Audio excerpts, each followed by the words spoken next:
This week, in wrestling history, 29 years ago this week, on August 2nd, 1992, at a TV taping in Baltimore, Maryland, Ron Simmons made history by pinning Big Van Vader to win the WCW World Heavyweight title, becoming the first African-American to hold that distinction. Now, he is often referred to as the first African-American world champion in pro wrestling. That is not exactly true. That honor belongs to Bearcat Wright, who was so strong he used to rip telephone books in half before his matches with his bare hands. 5 days before Dr. Martin Luther King Jr. gave his I Have a Dream speech, he beat Fred Blassie to win the WWA World Heavyweight title, which he later refused to drop to anybody when it came time for him to lose, so he was later stripped of the championship. WWA was seen as something of an outlaw promotion after it broke away from the NWA. But he was the champion, and Bobo Brazil won that same title in 1966. And he also won the NWA World Heavyweight title from Buddy Rogers in 1962, but that title reign is not recognized. Bobo refused the title because Rogers got hit in the groin. They did the same angle with Bruno Sammartino that same year, who also refused to accept the belt after he won it for the same reason. And in the rematch, Rogers ended up beating Bobo, so he's not recognized as the NWA champion. But originally, the match on this night was to have been Sting challenging Vader for the title. Earlier in the taping, Sting ran down during the Rick Rude-Nikita Koloff U.S. title match to make the save for Koloff. After there was a ref bump, Cactus Jack interfered. So Sting comes down, he makes the save. While Sting is fending the heels off, Jake the Snake Roberts comes from out of the crowd to attack Sting, and he gives him 2 DDTs onto a chair. This was Jake's debut in WCW. None of the other talent even knew that he was there. They didn't even know he was in the building. They had him listed internally on the booking sheets as Bad Bob to try to disguise his identity. So anybody who looked at the sheets, they saw a reference to Bad Bob. They didn't know who Bad Bob was. But Bad Bob was Jake Roberts. Now, Jake had left WWE after WrestleMania 8 that year, and unfortunately for him, just before he made his WCW debut, having already signed a deal with Kip Frye, Kip stepped down and Bill Watts took over. Roberts and Watts did not like each other. There were issues there between them dating back to Jake's days in Mid-South Wrestling. And so Jake got his pay slashed from what he claims would have been millions of dollars, and again, that's just what he claims. He would have been making millions of dollars in WCW, and now he was only making a paltry annual sum of $200,000. Which actually, for a star with his name at that time, would have been low, although not exactly chump change. But Jake didn't even last a full year. It didn't even matter. He didn't last a full year in WCW. He basically worked a program with Sting, and then he was gone.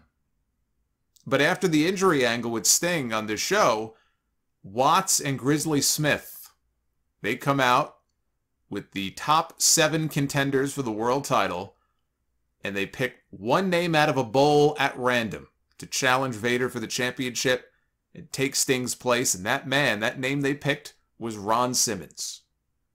And I will never forget, when I watched that back, the image of that one, they had the black kid that people talk about jumping up and down in the front row. He was so excited. He was so happy to see Ron Simmons. Here's this, for the first time ever, an African-American man is holding the WCW World Heavyweight title. And this kid runs down to the front row as soon as the referee counts 3. And he is jumping up and down with joy. Everybody was. It got a tremendous reaction from the crowd. There were a lot of people in the building that night, about 8,000 people. They had a healthy crowd. And also, if you've never seen the match or the very end of that match, go back and watch, go back and listen. It's one of the greatest calls of Jim Ross's career. 28 years ago this week, on August 6th, 1993, Hulk Hogan wrestled his final WWE match for nearly 9 years with a disqualification win over the WWE champion Yokozuna in Sheffield, England, Brutus the Barber Beefcake also wrestled his final WWE match ever on that show against Terry Taylor. But Bruce Pritchard, you know, he lies a lot on his podcast. I mean, let's just call it what it is. Bruce Pritchard lies through his teeth sometimes on his podcast. Water is wet, grass is green. Bruce loves to tell tall tales, I know. One of those tall tales, and credit to Conrad for calling him out on it, is that one of the reasons Vince McMahon wanted to put the title on Hulk Hogan at WrestleMania 9 was to headline the all-important post-WrestleMania European tour with Hogan on top as the champion. The only problem with that is that Hulk Hogan did not appear on that post-WrestleMania European tour in April. Not once. Not one of the dates. He was not there. Literally, every single match that Yokozuna had on that tour, from Paris to Milan, was against either Jim Duggan or The Undertaker. By the time Hogan did make it to Europe, it was at the end of July, beginning of August. They had some other European dates. Hogan was on that tour. He wasn't even the champion by that point. But it's always funny when I see the clips on YouTube and you hear like Conrad really debating him about this and calling him out on his bullshit and how flustered he gets. You really wonder if these people, and Bruce has been part of the brain trust in WWE for decades, even though he left the company and he was in TNA for a while, he always comes back. You add up the total number of years he's worked there in Vince McMahon's inner circle, it's decades. I wonder how much of this stuff he actually has talked into himself and he actually believes. How much of it he knows is bullshit and how much of it he actually buys into. 25 years ago this week, on August 2nd, 1996, WWE held what was the very first wrestling event ever at the new Molson Center in Montreal, Canada, now the Bell Center, which had just opened up earlier that year, for a card that featured Ray Rougeau beating Owen Hart via knockout in the 4th round of a boxing match. This was a one-off special attraction from Montreal. Ray was doing announcing at that time for WWE. He had been retired for many years from the ring. I mean, he never officially retired, but he was largely out of the ring by that point. But the Rougeaus were still an attraction in Montreal, and even Jacques. You know, Jacques has promoted shows there before that have done very well. In fact, Jacques in '97 got Hulk Hogan when he was Hollywood Hogan in WCW to come in and work a match against him in the main event that, if I remember, I think Jacques actually won. So the Rougeaus were a big, I don't know if they still are today, but the Rougeaus were a big deal up in Canada.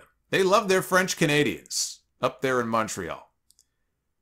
And so for this fight, for this match, they got George Chuvalo to be in Owen Hart's corner for the match. George Chuvalo is a famous Canadian boxer. 93 professional fights. He was never even knocked down a single time. And he fought some big names like Muhammad Ali and Joe Frazier. So they got him to come in and be the corner man for Owen Hart. Ray had someone in his corner, another boxer in his corner. The story behind this is that Ray had a young son at the time, about 7 years old, who had never seen him wrestle. And he would ask him sometimes, "Dad, am I ever going to get to see you wrestle? Am I ever going to get to see you in the ring?" And Ray didn't really want to just come back and do a regular wrestling match. He just couldn't get motivated enough for it. But he loved boxing. And so he went to Vince McMahon and he said, "Vince, what do you think of me doing a boxing match with Shawn Michaels?" Because he knew Shawn was a great worker and they had worked together when the Rougeaus wrestled the Rockers in the late 80s. But by this point, Shawn was the WWF champion. And they were not going to put Shawn Michaels as their champion in a frickin' boxing match, right? So he was on the show that night defending his title against Vader. So it wasn't going to be Shawn Michaels. So instead they suggested Owen Hart for the spot. Because even Bret wasn't around. Bret was out. He had been out since WrestleMania 12, and they didn't even know if he was going to come back or not. And so he was fine with it being Owen. He respected Owen. He knew Owen was very good. So they shot an angle at the last Montreal show in January of that year at the Forum to set this whole thing up. I think that was their last show at the Forum before they started running the Molson Center. And on that show, Owen and Davey Boy were beaten by the Smoking Guns. And when Rougeau got in the ring to try to grab an interview with Owen and Davey Boy, Owen attacked him, which then led to Ray challenging him to the boxing match upon their return to the market a few months later. And you can see after he knocks out Owen, because there's video of this, like fan cam footage. After he knocks out Owen, Ray brings his son into the ring and he's celebrating with him. So you could tell like how important it was for him to have his son there to watch him in the ring. Chuvalo got into an argument with Owen after the fight, and that led to Owen getting knocked out a second time. 24 years ago this week, on August 3rd, 1997, SummerSlam, Heart and Soul, with Bret Hart winning his 5th and final WWE Championship from The Undertaker in the main event, with Shawn Michaels as the guest referee. If Bret loses, he can never again wrestle in the United States. And the same for Shawn Michaels. If he failed to call the match straight down the middle. The match was probably, honestly, probably 10 minutes or so longer than it needed to be. But the finish, I mean, the heat for all of this and then the finish of the match was fantastic. This was right in the thick of the US versus Canada angle and that legendary 10-man tag in Calgary the month before. Bret was getting tremendous heat, and he had introduced a chair late in the match. Michaels, because he hit Undertaker in the head with it, actually, which Shawn didn't see. But then Michaels sees the chair laying on the ground as Bret is working over Undertaker in the corner. He sees the chair. He goes over to the chair. He picks it up. He's wondering how it got in the ring. And he goes over to Bret to question him about it. And Bret doesn't want to be bothered, and he's going back to beating up the Undertaker. But Shawn won't let the issue go. So Bret Hart is now face-to-face with Shawn Michaels. There's probably about, I don't know, four feet maybe between them, 4 or 5 feet.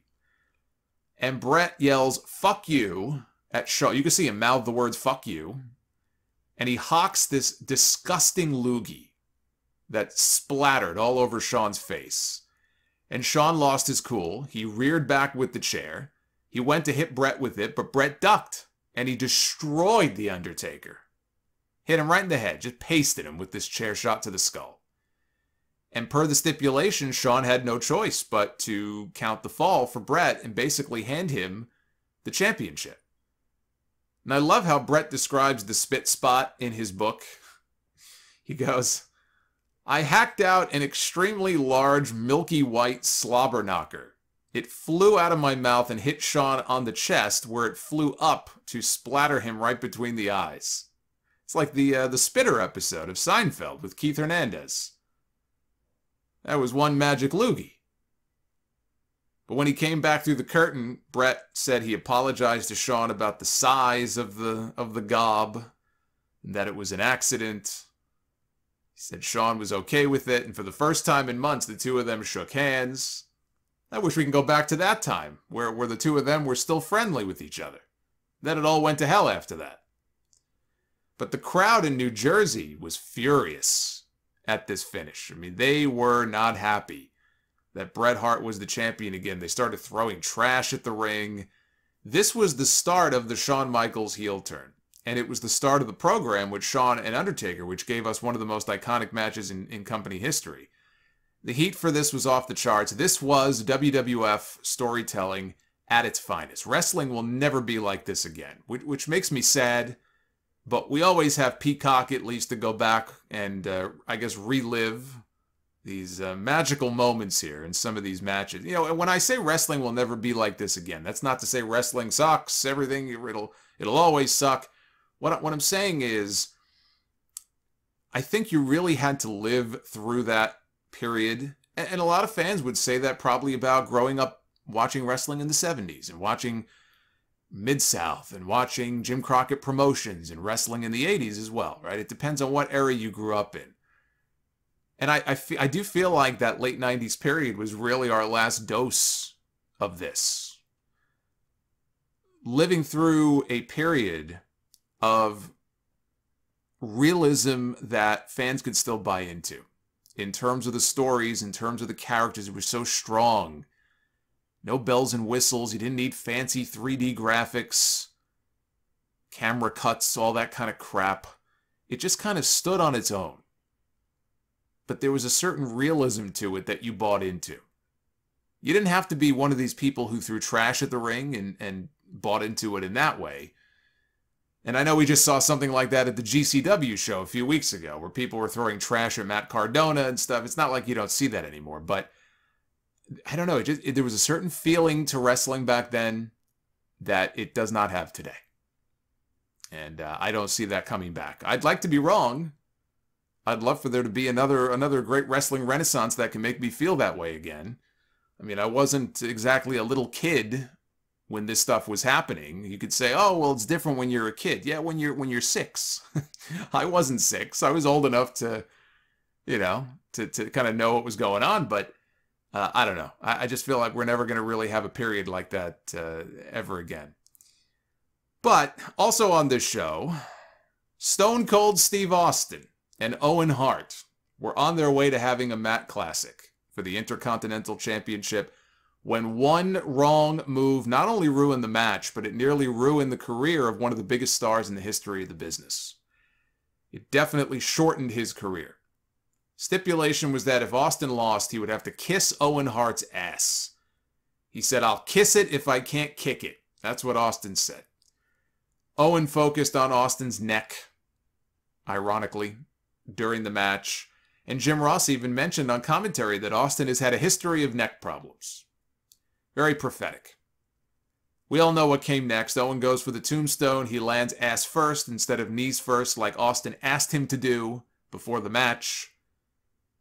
That has a lot to do with why Austin was so hot at Owen about what happened. It is that he asked him not to do the sit-out version, and he did it anyway.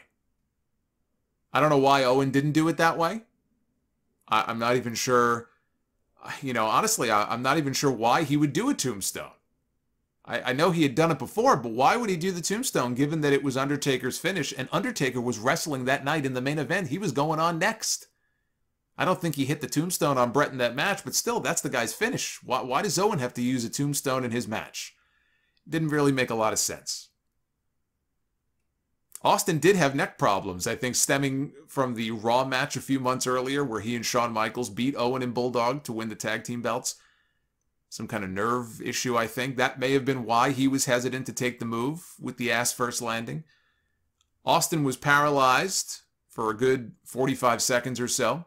And as he started to regain the feeling in his extremities, he very slowly crawled over. He schoolboyed Owen for the win with the weakest roll-up of all time. But the stipulation was that if he didn't win, he would have to kiss this guy's ass. So couldn't let that happen. So let's roll him on up. Austin was never the same worker. After that, the injury forced him to adapt and change his style into more of a brawler, which probably suited the Stone Cold character better, to be honest. I mean, I can't really picture the... To me, there was a Stunning Steve way of wrestling, and then there was a Stone Cold way of wrestling. And I know as Stone Cold, he was still having those matches in 96, into the beginning of 97, but I think the brawling version of Austin really fit him a lot better. It fit that character better than the kind of the old way that he used to wrestle. But he had doctors telling him initially that he would never wrestle again, he shouldn't wrestle again. And this guy was about to walk into the biggest push of his life and the most money he had ever made in his entire life. And here he has doctors telling him that he shouldn't do this anymore, that he may not be able to do this anymore. And Austin was very upset with Owen for a very long time. I'm not sure he's ever really gotten over that anger. Bret said that when they got home from the show, he told Owen, "You've got to call him." And when Owen went home, he never called Stone Cold. He forgot. That's what Bret said. Owen forgot. And Bret admitted, even though Owen was blood, Owen was his brother, he said he didn't think that Owen handled that very well at all, and that he felt that Steve was always pissed that Owen didn't seem to care that he hurt him. Austin later said that Owen almost paralyzed me. He called me only once to apologize while I was in the hospital. If I almost break someone's neck, I'm calling them 25 times to apologize.